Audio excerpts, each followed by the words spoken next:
1975, a baby mammoth was found frozen.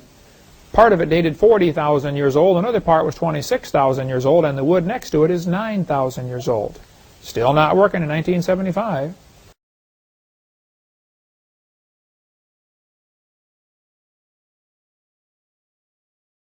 Look at the source of it.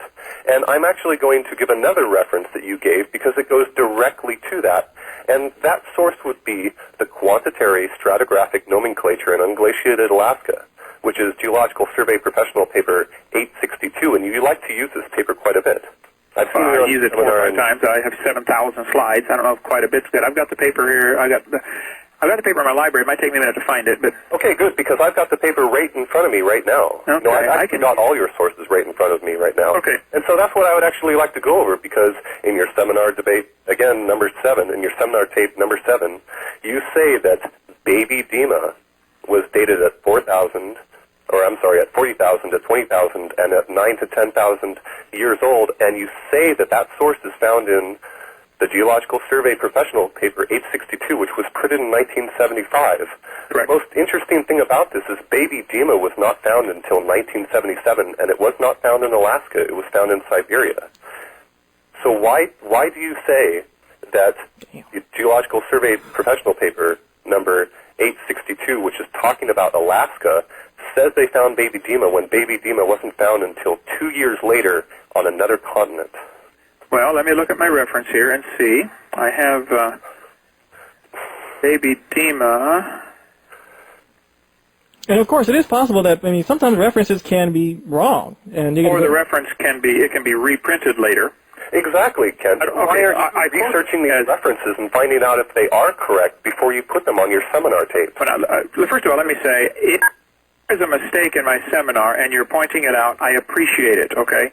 I am definitely wanting to be accurate. I would like the same thing from you, where if you find a mistake in a text, I have not made any claims yet, so well, I'm not. If some of the things I point out in my seminar part 4 about lies in the textbooks, if you're concerned about accuracy in my seminars, I would point out, first of all, mine are not tax funded. Okay, nobody pays me tax dollars to do this. We're getting totally off topic here. I'm trying to. Well, okay, I'm not putting it into the bigger picture. I'm telling you, thank you. If there's a mistake, I will correct it. I assure you. I'm seeing that now. As professional paper said, I may have the wrong reference there, and I'm looking for a geological professional paper now in my library, but I don't know. We got thousands and thousands. Okay, but here's the fact. Here's the fact here, Hovind, and that's why I brought this up: is that baby Dima was not found until 1976. I understand your point, and it's well taken. I understand, and if I'm wrong, I will fix it. I'm looking for the paper now to see where I got that reference. Okay, but is it true that baby Dima... It's on your seminar... I know, got the slide in front of me. Is it true that baby Dima, regardless of the reference, okay, I may have the wrong reference, but is it true that this mammoth gave 2 different dates from the same mammoth by 2 different carbon dates? Well, no, it's not true. What did occur is that the samples from baby Dima were sent to many different laboratories, and some of those samples were preserved in a preservation fluid which had carbon in it.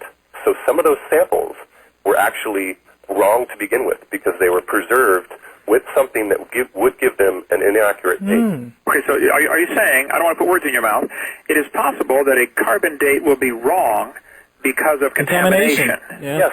Okay. Is it possible that some of those that you have accepted as right may be wrong? Because no, I mean, that's the whole thing here is we're actually questioning how carbon dating is working. And the reason I'm bringing this up is because within your seminar tape number 7, you keep pointing out over and over again things that you think show that carbon dating does not work. But the problem is, as I've just shown with my previous references which you have used, is that the carbon dates are known to be inaccurate for particular reasons because they are getting carbon from older sources. And you're missing my question. How do we know which ones are right? Right, and you said earlier, that's a good question, Mr. Hovind. I was going to ask that same question because he has it earlier, and we really didn't get a detailed explanation. You said that we know that certain dates are wrong when we look at the source. And I think Kent has some valid skepticism here if he says, well, how do we know that that source itself has not been contaminated? I mean, how do we know? I mean, how do we know that everything we've looked at isn't contaminated? What is the litmus test that we're utilizing here? Exactly, and there's actually a really interesting way in which this litmus test, like you say, has been tested and shown to be accurate. And we do this by actually looking at the history of carbon dating and how the dates were set up. Okay. One thing that occurred is when people started using this radiocarbon dating method, they were using it on things that had already known dates, such as historical artifacts coming from the Egyptian Empire. What they found was that after a certain point, the carbon dates all of a sudden became inaccurate. And they found out that the reason was because historically they've been dating these off of the dating practice, the dating calendar that the Egyptians were using. And it happens that during a certain period within Egyptian history, the dates changed because of the Hyksos period, the period in which the northern part of Egypt was taken over by people from Assyria. And so the calendar was inaccurate. And so when they went and they discovered that, they found out that radiocarbon dates were actually correct. And the reason that we didn't think they were correct in the first place is because, again, this calendar date was off. Another way in which radiocarbon dating has been calibrated is by taking known samples from accurately dated things, such as dendrology, taking known samples from tree rings that we know date to particular ages. Right, I was going to say, there are a lot of other methods as well, like you say, that actually match up with radiocarbon dating, right? So that'd be kind of difficult to explain away if you have other methods and they kind of match up. And that's the whole thing is that, How do they match up? I don't want to take his word for it that they do. Well, you don't need to take my word for it, Ken Hovind, and nobody out there in webland needs to take my word for it either, because they can actually look up radiocarbon dating centers to see how they get these dates and to see how those dates are calibrated and to see the statistical deviation which they will give to certain dates. And there's also instances within time which...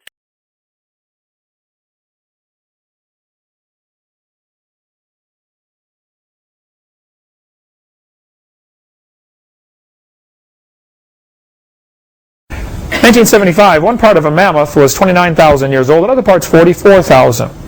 Now, I just ordered today Geological Survey paper 862 from the government printing office. It costs $1.75 for the paper and $5 for shipping. But we'll get it here in a few days, because one person wrote me a nasty letter and said, Hovind, don't you realize that these two dates were from two different animals? Because I did not read the actual paper yet. I will get it here in a few days. This quote is from Institute for Creation Research's book, Henry Morse, That Their Words May Be Used Against Them. And it's from, I believe I forget who exactly said it. So this is a second-hand quote. I didn't read the paper myself, but I'm getting it for the skeptics out there. I will look at the paper myself, and I will stop using this if it's proven to be incorrect.